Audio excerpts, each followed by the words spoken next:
All right, Friday afternoon, March the 4th, and we are in the Tush Mahal. It's Tush coming at you. And on the last video I shot, I mentioned that we were having a new project coming to the garage for the next couple of weeks. Customer car.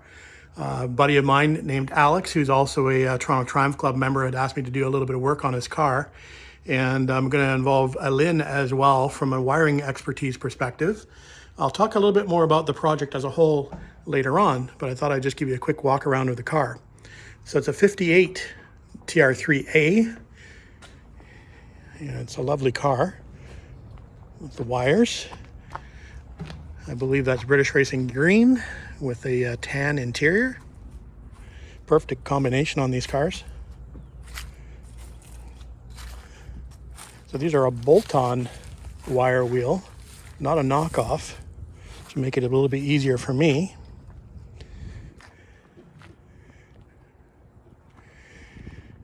Alex likes to take this car to stow quite often, so you can see a lot of British Invasion stow badges on the front, along with his Toronto Triumph Club badge.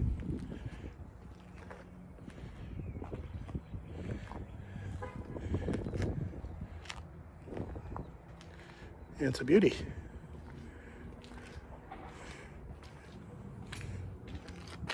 Nice aftermarket wood wheel. Modolita, nicely trimmed. Looks like cocoa mats in there. Overdrive car. Full tonneau cover. It's got the wind wings on it.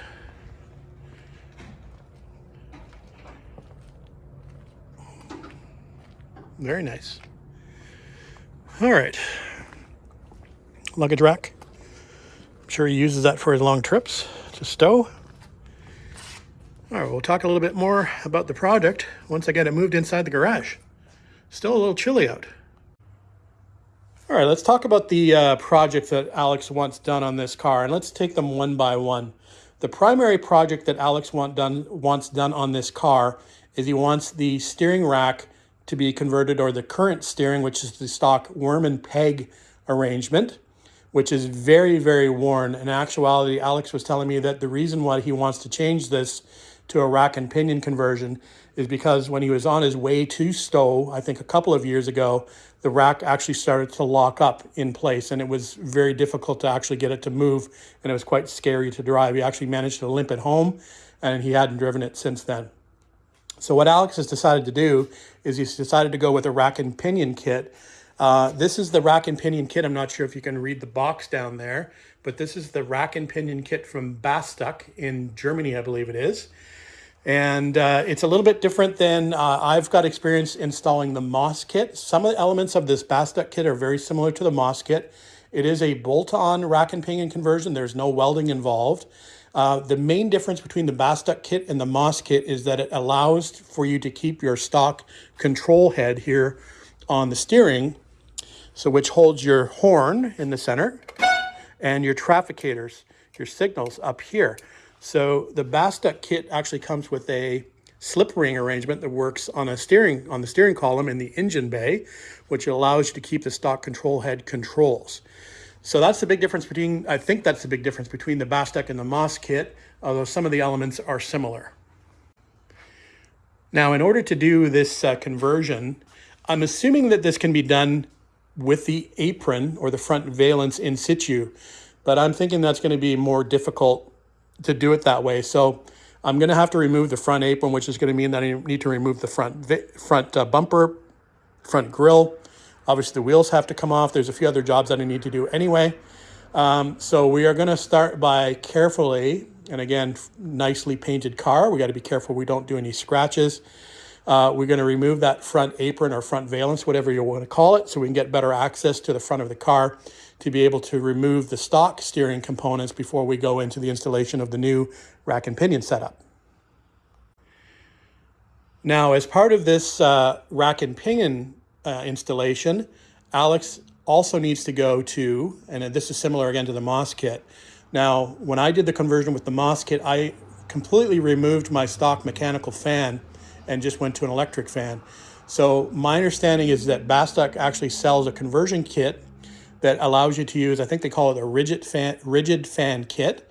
I'm assuming, I haven't even opened the box yet, but I'm assuming that it has a shorter crank snout that the fan attaches to. So you can still run the mechanical fan, but Alex also wants to run an electric pusher fan on the outside or the front of the radiator. So if he does run into a situation where he needs a little extra cooling, he can just flip a switch under the dash. So he's got a Hayden cooling fan over here and some switches in the box here as well for us to install. So that'll be another little electrical project to do. I don't know if I'd mentioned to you, but that slipper ring arrangement that's on the rack and pinion kit, apparently the wiring is quite intensive. So that's where Lynn comes into this whole project. He's the wiring master, so he'll help me to be able to figure out the wiring on the slip ring. So we'll keep the rack and pinion conversion as one part of the video, because I think we'll probably keep the other projects that he wants me to do as a separate video, just for those people that are looking for a specific video on how to install a Bastuck rack and pinion kit. We'll just keep that as one singular video. But on the list, Alex wants me to do a few other things here. Some I've already talked about. So the cooling fan, which is technically going to be a good idea to install that again with the apron off. It'll be easier to install that new fan to the front of the existing radiator. The fog light switch, which is on the dash currently, it's a little wonky. If I have a look at it, it is here, and it's not great, so you can just see it there. So we're going to switch that out, maybe move it onto the passenger side. We're going to have to put another switch in there too for not only the fog lights, but we're going to have to use a switch for the electric fan. We're just going to do a manual switch on that. We're not going to do it by a thermostat on off, which is going to be a manual. Like I said, it's only an emergency fan if he needs it, so it'll just be a manual on off toggle. All of the coolant hoses he wants replaced, so that includes the coolant hoses under the dash that go to the heater core under there. So that will be a fun job. Replacing the oil pan gasket. So again, that's probably going to be not particularly a fun job. Probably be a little bit messy, but easily done.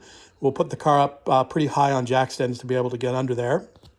And then the leaky axle seals, which is a little bit of a job actually to get to, removing the axles and the rear back plates and the shims, and basically to get to those seals. I mean, they're quite small seals, but it sounds like he has a leak coming through them, so we're going to have a look back there once we get this up on jack stands.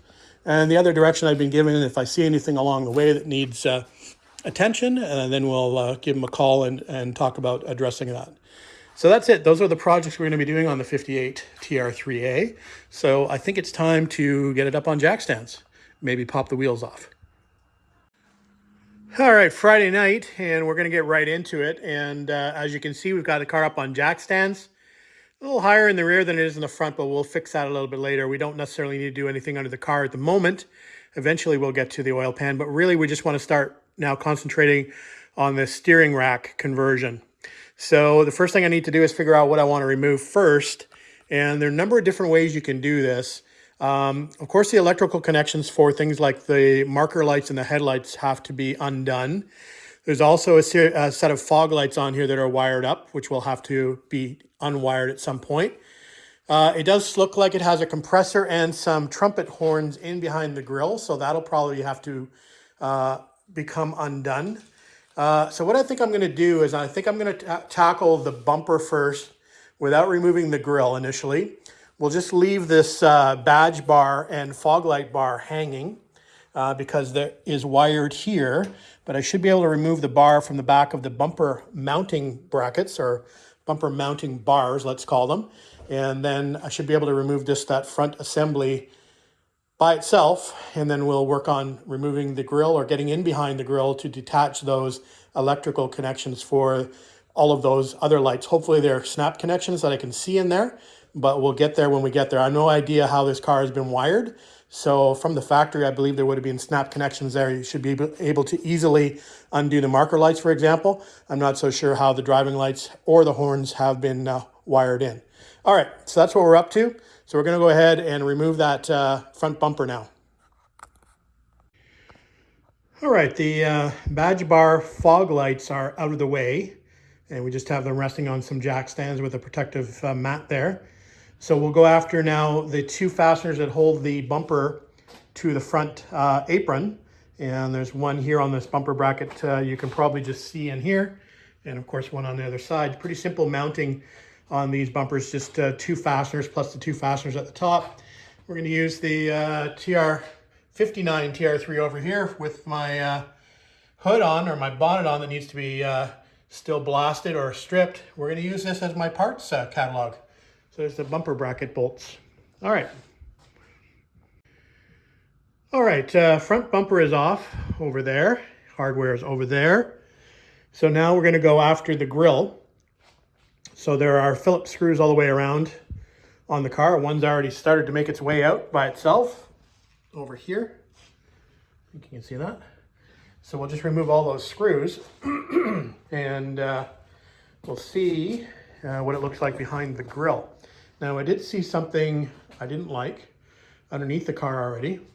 It looks like these screws here are actually in plastic plugs. Yeah, I can feel plastic plugs through the bottom. So that's kind of a common thing on these cars. I think normally there's supposed to be a spire nut there that screws into.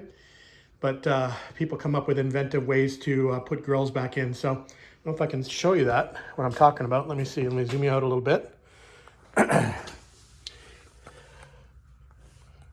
me get down on the ground here.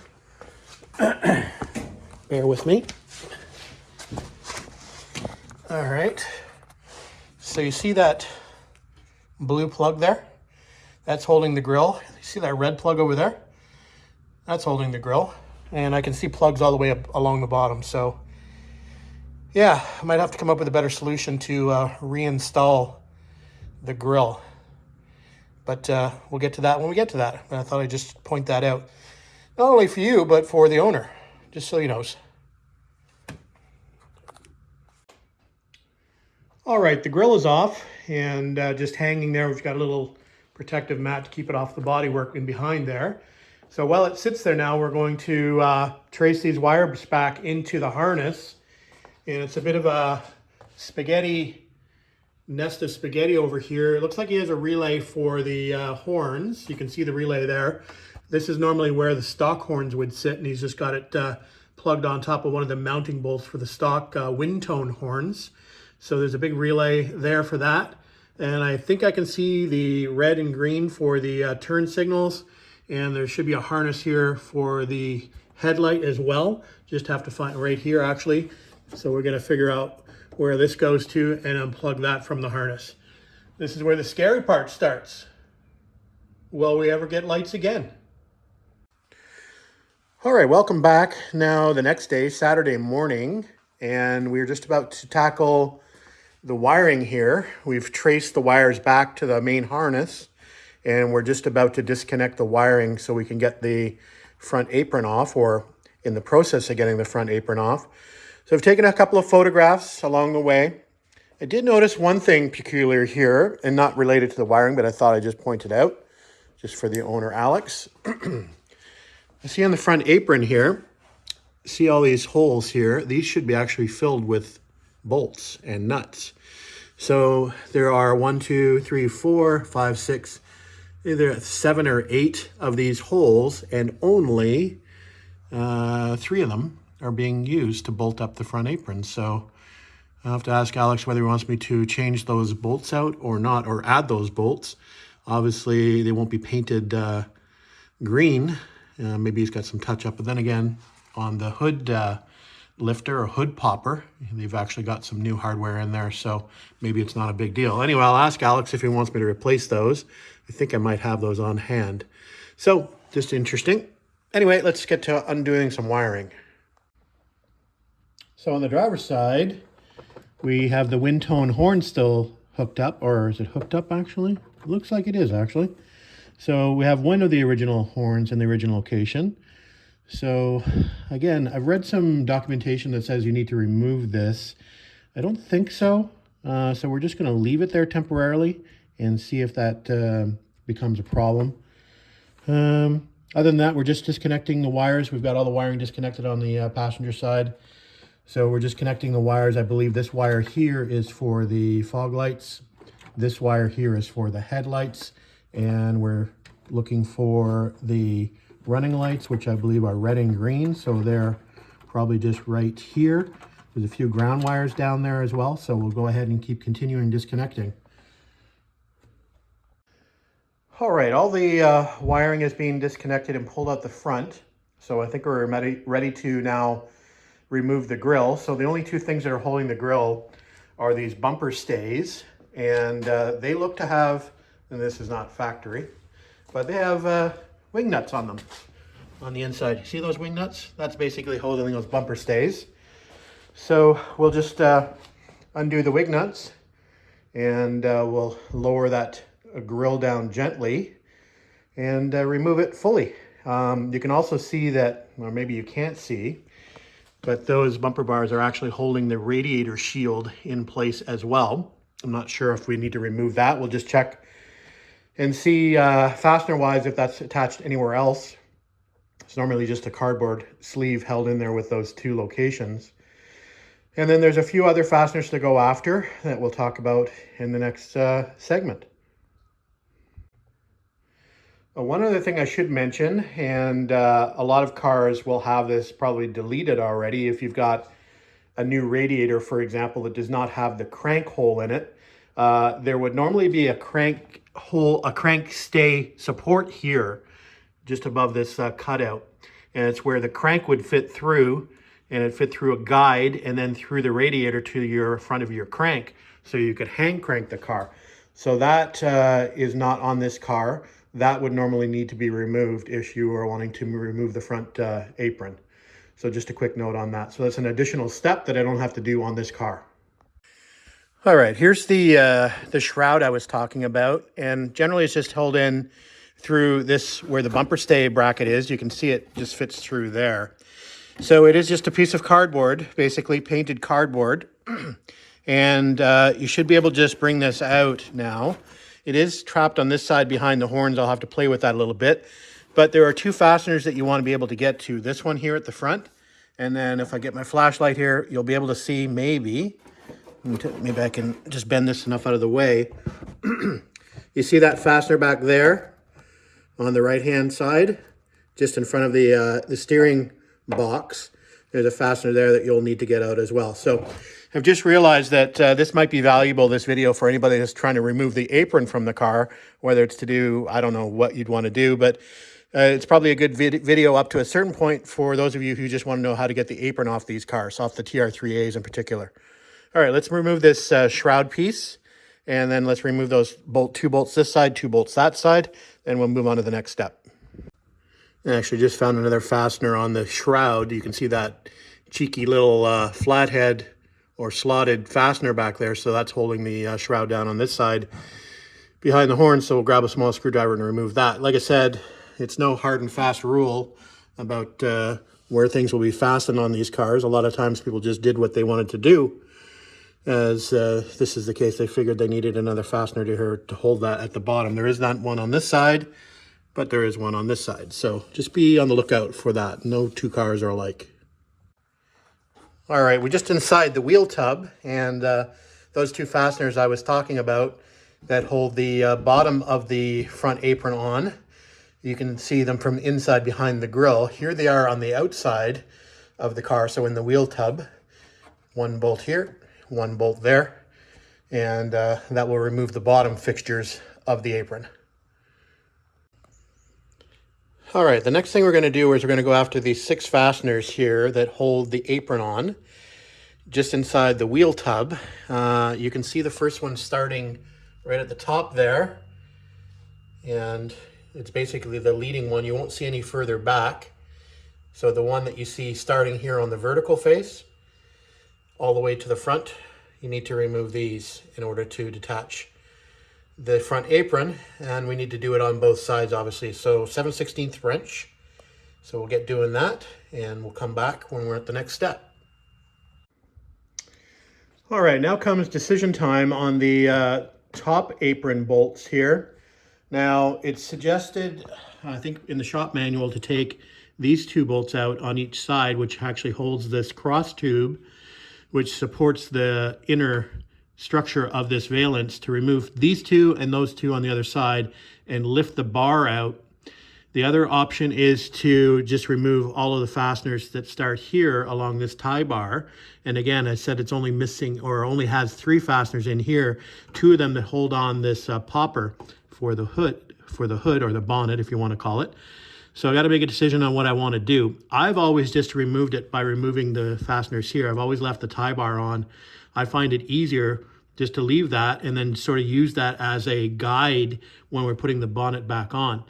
So let me think about it. I believe I'm going to go after the bolts that are just running along underneath here, including the ones that are holding the hood popper in. I did take some photos of the popper to see where it's located here on its bracket, just so when I go back to put it back together, because there's slots in here that allow you to move this left or right to align with the pocket on the bottom of the bonnet up here. I don't know if you can see that.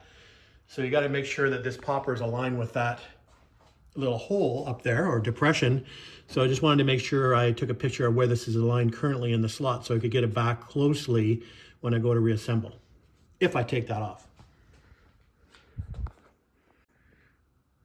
Now I believe if you're strictly following the shop manual instructions, I believe it tells you to take the bonnet off or the hood off. And I prefer to just leave it on rather than screw around with the hinges and worry about the alignment.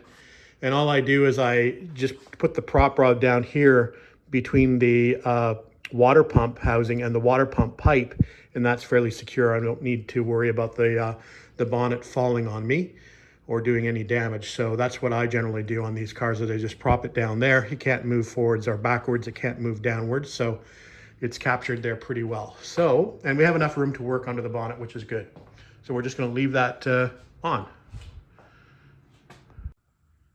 All right, I've decided to take the bolts out that hold the support bar to the inner wheel tubs on both sides. So I'm pretty sure we're pretty close to being able to remove the front apron now. Now, the one thing we really need to be concerned about is this beading. We don't want to bend that, so we got to be very careful. Now, I basically may need to loosen the fenders a tiny little bit just to be able to pull the valance away, or so the fenders away from the valance, just to get by that beading, because there is a slight lip or overhang on the edge of the apron. So we may decide that we might want to loosen those fenders just a tiny little bit. So we're just about ready. We're going to make sure that we basically have everything detached and no cables are holding anything before we go attempt to lift it off. It's probably better to do this with 2 people. I've done it a number of times, so I think I'll be okay. I'll stop if I don't think I'm okay, but we'll set you up on the tripod so you can have a look. All right, as part of my prep, I did actually loosen off the fender bolts a little bit. And I did put some tape there just on the beading, just to keep it from springing, basically. I don't want it to pop up. I do see there is a screw holding the beading in just behind the apron, but the rest are held by tabs under the fenders. So anyway, let's give this a shot. I'm just going to turn that light off under the car, and we'll come right back.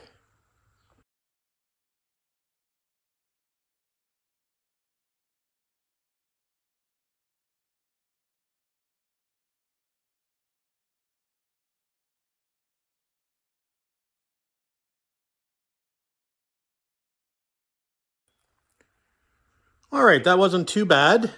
You can see what I'm talking about with the beading wanting to spring away, since they're captured by these little tabs here under the edge of the apron. So what we'll do is we'll tape those back down, because we don't want to hook them as we walk by. These bend quite easily, so we'll just get those out of harm's way. But yeah, everything's good. Everything came off nicely. Need a little cleaning on the front of the radiator. I see Alex has a overflow bottle attached. Maybe we can get him a beer can instead. So yeah, looking good. We'll do a little cleanup in here. We are changing all the rad hoses, so that gives us good access to that as well. And obviously we're after the steering, and there is the front of the steering box. There is the olive basically below this. This is where the wiring comes out. There's an olive below that nut. that keeps the steering box oil inside. Anyway, all that is going away. So I think the next steps for us, now that we have the front valence removed, is to start working on removing the brake caliper and hub assembly. We do need to get to the steering arms, so we'll do that. I should probably be following directions, but I'm pretty much familiar what I need to do. I believe the steering wheel, and I'm going to read the directions for the Bastuck kit, but I know on the Moss kit, the steering arms need to be reversed from left to right. So we'll get there when we get there, but I know I need to do something with that. I had a quick preview of the Bastuck instructions, and I know it's the same instruction about the steering arms moving from left to right. And there's a different spacer that you need to use, but again, I'm getting ahead of myself. We need to get there first. So I think that's what we'll do next. I think we'll get this out of harm's way, the front apron. We'll maybe move that into the house and put it into the living room or dining room, just so we don't do any damage to that. And just to get it out of the way so we have a bit more room in here to work. So I think that's what the next step will be. It's probably breakfast time. It's, what is that, 10:30-ish? So getting a little hungry. Time for breakfast. All right, I'm going to change my mind on what I want to do next. I think we're going to go after removing the radiator next. So that means that I need to drain the coolant. So after we drain the coolant, then we're going to obviously remove some hoses. We're going to remove some stays up here on either side. The radiator protection shield has to be dropped for me to be able to get to the fasteners on either side of the radiator that hold the radiator down. They are actually screwed in from the bottom into captive nuts, so we'll have to remove that protection shield down there. So I think we'll do that. So first, again, I'm not sure if this has a petcock on it. Sometimes it will on the older ones. It does. On this side, on the passenger side of the rad, there's a petcock down there. So I think what we'll do first is to, let's remove that overflow bottle so it doesn't fall on my head. And then we'll go ahead and drain the coolant out. And then we'll proceed to remove the radiator. We do have a pan standing by. We got some jugs standing by. So hopefully we don't get wet. All right, radiator protection shield is off. And we've got the two bottom bolts out of the radiator. Now, just a quick note. If you're lazy and you want to try to do it the hard way, you can actually access the two bolts on either side of the radiator. There's enough space to get a wrench in there, not really a ratcheting end wrench, but a box end wrench you can get in there and get on that bolt. But it's extremely tight and it's just easier to take the shield off in my opinion, but you can do it without removing that shield. One thing I will mention though is that you do have to back off two of the bolts that hold on this side. You'll see one bolt here at the very bottom. I think you can probably see it there, just slightly loosened off. That holds the steering arm, or drop arm, whatever you want to call it, steering link here. So that long bolt going in interferes with the bolt head of the bolt going up to the radiator. And it's the same here on this side with the steering box. It also interferes, so I've had to go ahead and loosen off the bottom steering rack or steering box bolt. We're going to be removing those anyway. But just so you know, if you just happen to be doing those jobs, if your bolts are a little too long, they're going to interfere with you getting either a wrench or a socket on the radiator bolts. And you may be able to get a wrench on initially, but as soon as you start turning that bolt out and down, it's going to eventually interfere with the bolt that's coming through either side. So just go ahead and back those off initially. All right, so next job is to remove the bottom radiator hose. Top radiator hose is loosened. The stays are loosened. So once we get that bottom hose off, hopefully we won't get any more Niagara Falls, we should be able to remove the radiator. So let's do that now.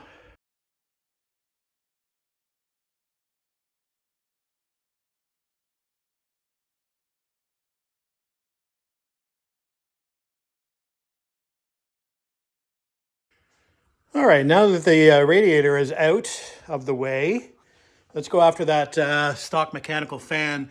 So you've got some lock tabs here on these bolts holding the fan on.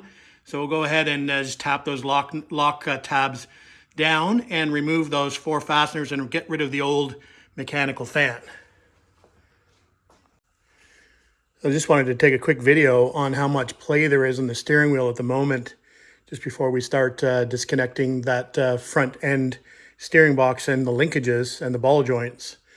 So this is how much play we have currently without anything happening at the front of the car. I just took a little video at the front of the car and nothing happens with that much movement. So there's that much play in the box.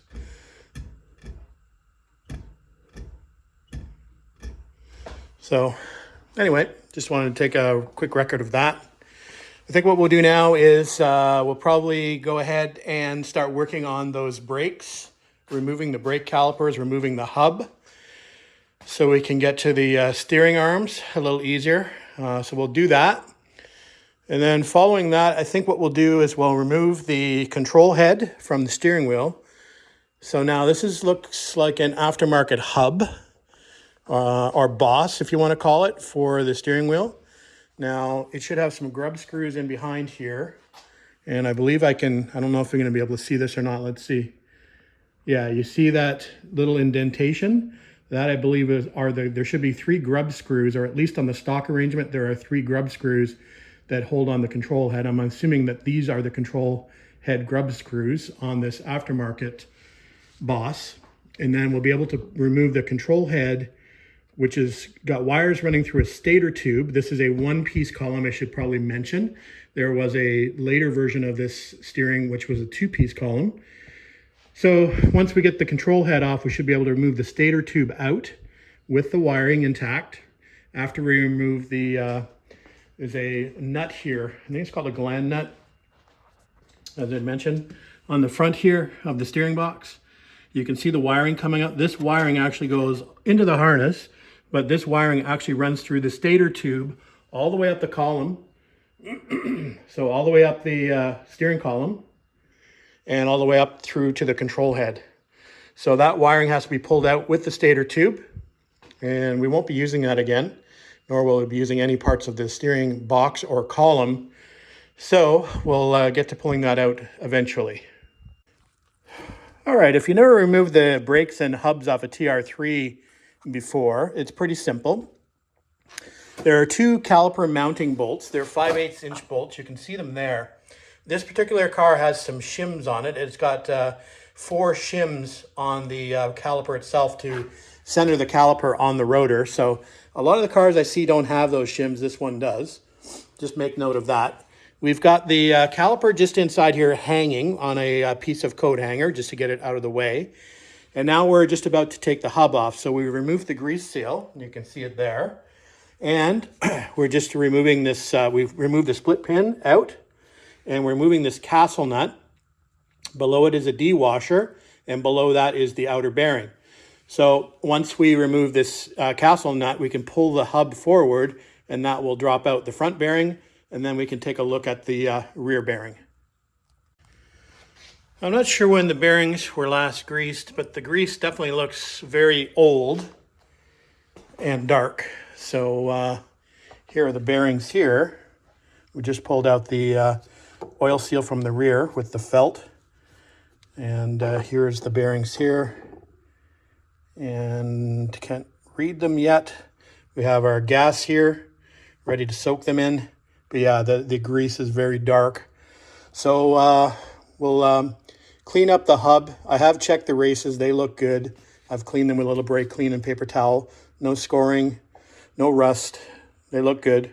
So that's good. So let's clean these bearings up. Anyway, we'll soak them in gas. We'll come back a little bit later. We'll do the same process now here on the passenger side and get that hub and caliper off. All right, the bearings are cleaned. And we're just going to blow them out with some compressed air.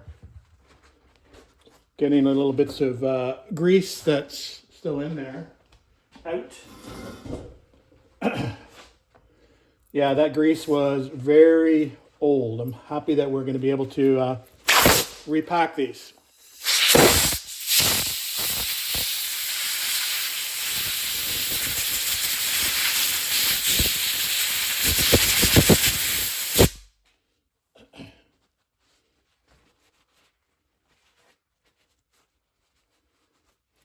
We'll probably give these another soak.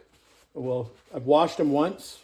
We'll blow them out, then we'll soak them again, blow them out, since they're so dirty.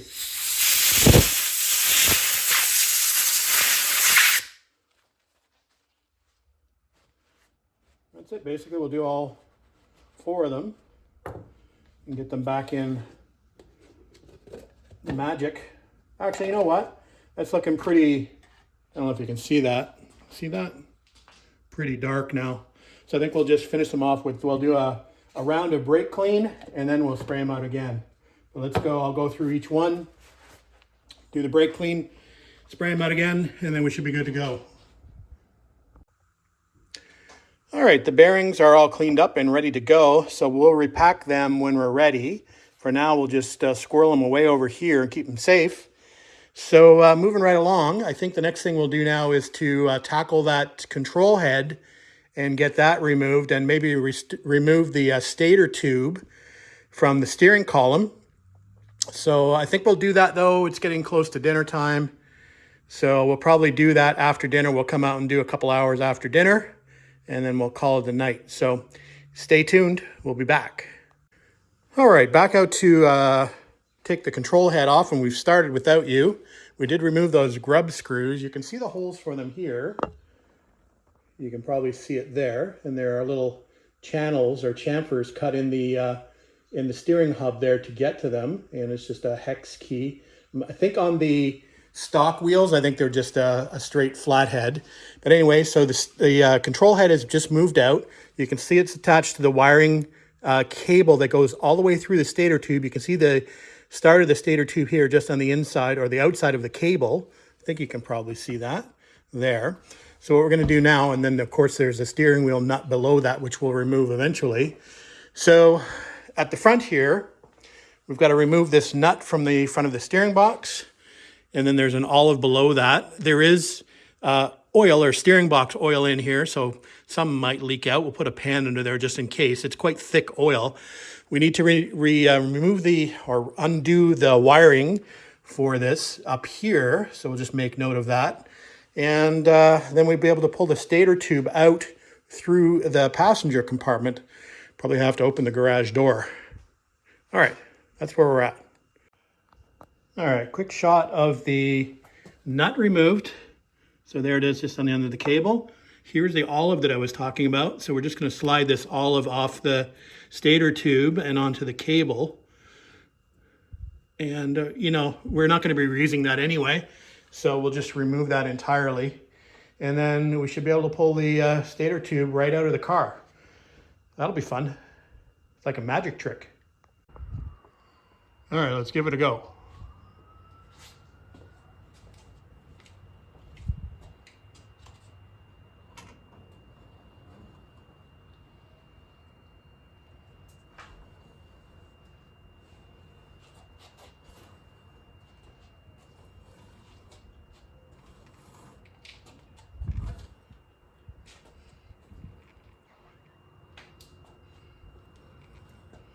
Excuse me, you're in the way.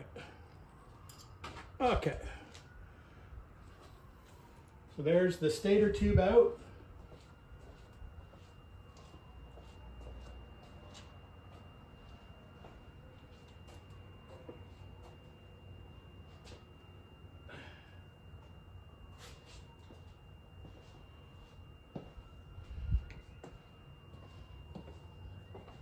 So yeah, I wasn't kidding that I'd have to open the garage door.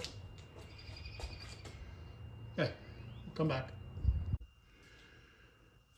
All right, we're going to remove the cable from the stator tube. Now, this tube, at first glance to me, doesn't look like it's a standard tube because I'm not seeing, there's these little, I'm going to call them, they look like stents basically. They're a little sort of bulbous pieces that are on the outside, like almost like bearings at the top and the bottom of the shaft, and I don't see them on here. So that's got me, you know, curious at least. So anyway, regardless of that, we're not going to be using the stator tube again anyway, but we are going to be using the control head, not the wiring harness part of it. I don't think we are anyway. I haven't read the directions from the Bastuck kit yet. But anyway, I know that I need to remove the tube from the harness, so we're going to go ahead and do that now. Hopefully those wires feed through okay from the bottom.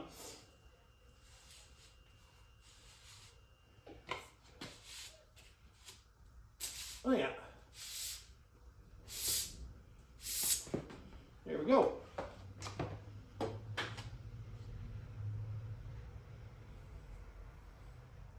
So the top piece looks correct. It's got the slot in the top. You can see it there, I think. Now, from what I understand, that bearing that's not on here, I think that actuates the self-canceling feature of the turn signals. So maybe it's stuck inside the column. I have no idea. But I thought it was part of this and shouldn't be, you know, in the column. So I'm not sure what's going on there. But anyway, that's out, that's off, on to the next step. All right, thought I would take another little video here. So after you remove the stator tube and the olive and the nut from the end of the steering box and pull the wiring out, you should get a little bit of oil, steering box oil, it's kind of dripping out the front here, but I wasn't getting anything. So I just thought I'd investigate a little bit further. So I popped the top and it's completely dry in there, which it shouldn't be. It should be completely full.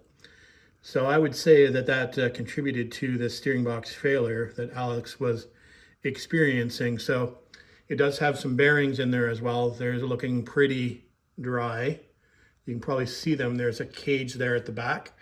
So anyway, just thought I'd show you that quickly, that there's no fluid or oil in the steering box itself. All right, let's talk about next jobs. I have left the steering wheel on. I was tempted to take it off, but I think I want to move the rack back and forth when we start tackling removing the old steering components. And the first thing we want to do, I think I want to detach the outer tie rods from the steering arms first to get those undone.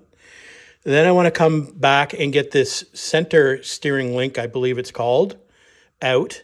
And that means we need to detach that from, these are called silent blocks, these things here. So we get a puller or a pickle fork. And these can be a bit of a bear. They can either be quite easy to get off or they can be very difficult to get off. So anyway, hopefully they're going to cooperate. We're not going to do this until tomorrow, but that will be the next step, is to get that silent block off. There's another one over here which got lots less access. So once we get that off, so we'll do the two outer ball joints, and then we'll do the center steering with the two silent blocks, and then we'll start working on undoing the steering box itself and some clamps. There's a clamp up at the bulkhead as well. Remove the steering wheel as mentioned. Then we'll remove this drop arm as well. We can actually probably just pull this whole unit out of the car once it's detached from that silent block there. Hopefully, I believe we can. So we're getting pretty close to getting that done. Hopefully by tomorrow morning, early tomorrow morning, we'll have everything out of the car, and then we can move forward with the installation of the new steering rack and pinion. All right, I think that's it for tonight though. We'll take a break and be out here bright and early tomorrow. All right, thanks for watching.